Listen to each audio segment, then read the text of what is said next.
Hello, beautiful souls! I am Valeria Maritza at Healing Through You. I am an infinite being of light, and so are you. Today, I want to talk to you with a lot of compassion, a lot of understanding, holding you in a bubble of love, and letting you know that I see you, I hear you, and I feel you.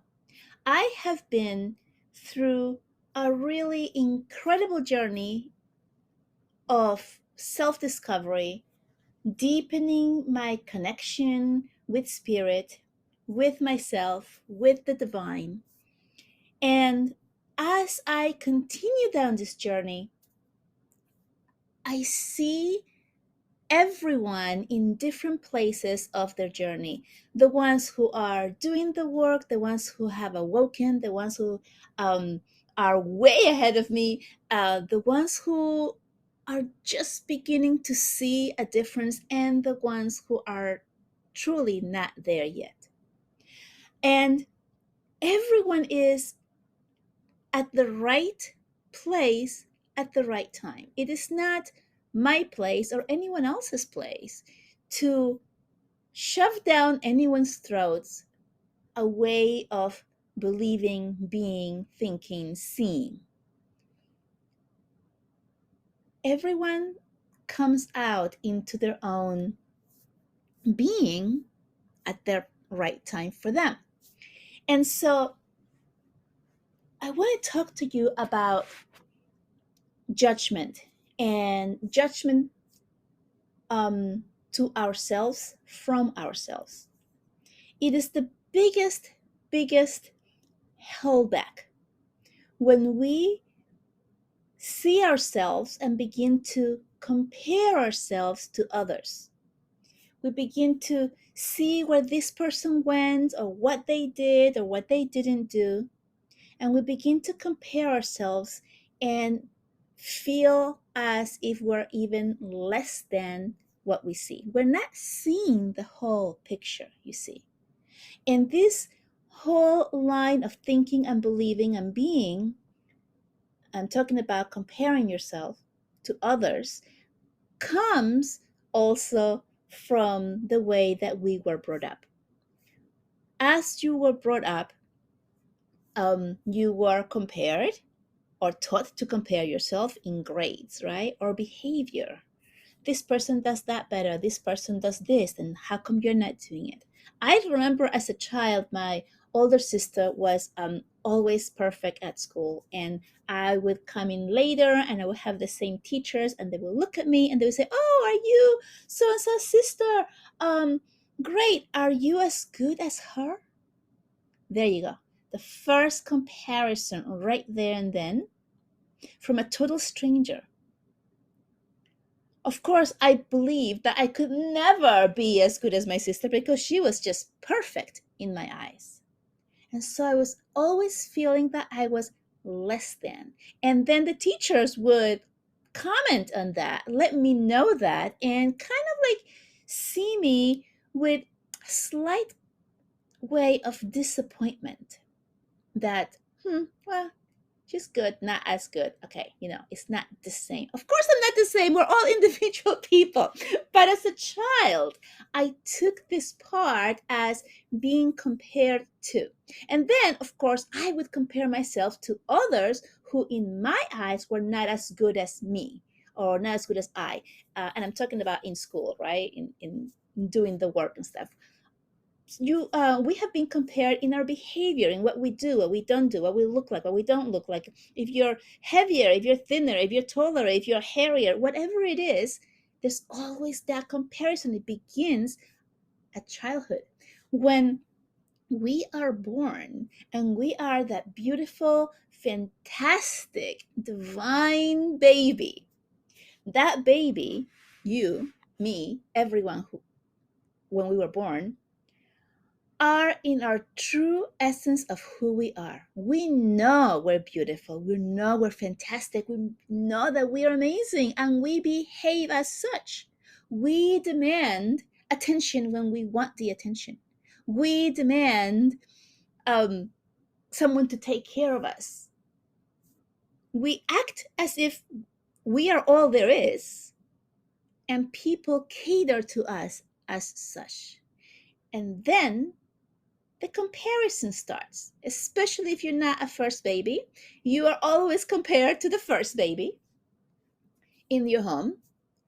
And you begin to feel these comparisons and in turn believe them. And this is when we begin to leave our divinity, our knowing that we are this beautiful, wonderful, divine being, and begin to feel that we are less than or different than somebody else or something else. So through my remembering, through me doing the work and seeing all of these patterns, having them brought up to the surface, being put on my face, remembering what I felt like when, for example, that teacher made that first comparison and looked at me with eyes of, not sure if she's going to make it or if she's as good as her older sister, right? These are mini traumas that we have stored in our bodies as we're growing up, and it also creates a belief, a false belief.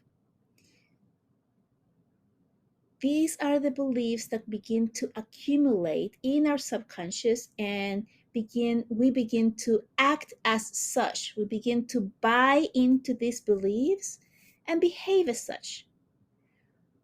Some people have believed that they're so terrible, so useless, so worthless, that that's what they keep attracting into their lives. They keep attracting experiences, people into their lives that confirm that feeling. And so the feeling expands and continues to go on and on and on.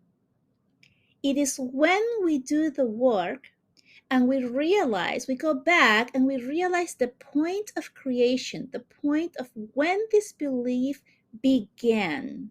What happened? Oh, that's what it was. This is why I feel this way now, 40 years later. Um, that is the work. That is how we begin to realize that that was a point of view put upon me, that I bought into it. And because I bought into it and I began to believe that, I began to think of myself as less than this thing, person, situation. And the more I think of myself as less than or in comparison to others, the more that I believe it, you see. And then you begin to create and recreate the same situations, the same feelings with different people, different circumstances, different jobs, different everything. But the feeling and the um, belief that you are less than somehow or inadequate somehow continues to show up for you. When you're able to pinpoint where it came from, that's the work, then you're able to release it. Just becoming aware of that event that happened in your life releases it, because it brings it up to the surface and you're like, oh, that's what it was. Then you put two and two together. That's the work. That's how you release it. It's enough. There are many other things that you can do. You can meditate on it, you can write letters to it. There's a lot of things that you can do, but the main part is remembering it, seeing it for what it is, and then putting it together. That is most of the work. Once you do that work and you're able to release it, then you're able to move forward. And then, of course, other things will come up because you continue doing the work and different experiences will show up and you will be able to begin to link them together and see where things have stemmed from, right? So I see you. And I really, really feel for you if you are in one of those first stepping stones of becoming aware of being something else out there, but not really sure what it is, or not sure what to do with it or where to go about it. And the questioning, the constant questioning whether you're good enough, whether you're doing the right thing, whether you are on the right path. That's the constant question that comes on and on and on when we don't have support, when we don't know where to go to talk about the feelings and things that are being shown to us, because everyone around us seems to not know what we're talking about. So I see you. I feel you. I send you love. I send you this beautiful bubble of pink light to encompass you and to hold you and to give you the strength and courage so that you may go on in your journey, whichever way your journey wants to take you. And if you're looking for support, that you may find that support. Support looks like someone who is going through the same thing as you, someone who might be thinking the same thing as you, someone who's opening to listening to what you are going through, even though they may not yet be there. That's what support looks like. Support does not look like somebody who says, "Tell me what's going on," and then shoots down every single thing that you say by coming up with a quote unquote logical explanation of why what they're saying holds more value than what you're seeing or feeling. It's like the teacher telling a kid that they're not good at art and then they believing it for the rest of their life, even though that was just the teacher's opinion. And so today, I really want you to anchor into what it is that you are feeling and wanting to work on. Putting those things together and releasing them from your body, because each time you do that, each time you come up and remember one situation, one event that happened, and you're able to link it to your life now, each time you do that, you become lighter. And I'm talking about being lighter in weight, um, emotional weight, energetic weight. You're feeling lighter, like, oh, this thing just, when you feel relief about something and you feel just lighter, like, oh, I don't have to do that anymore. Oh, that's over with, right? Lighter. You're also lighter in a brighter way because your light, the light within you, becomes brighter and brighter each time that you do deeper and deeper work. Each time that you find something that you are working with and you make that connection with the now and you release it from your body, your light becomes brighter. And when your light becomes brighter, you illuminate further. And you're able to touch those around you with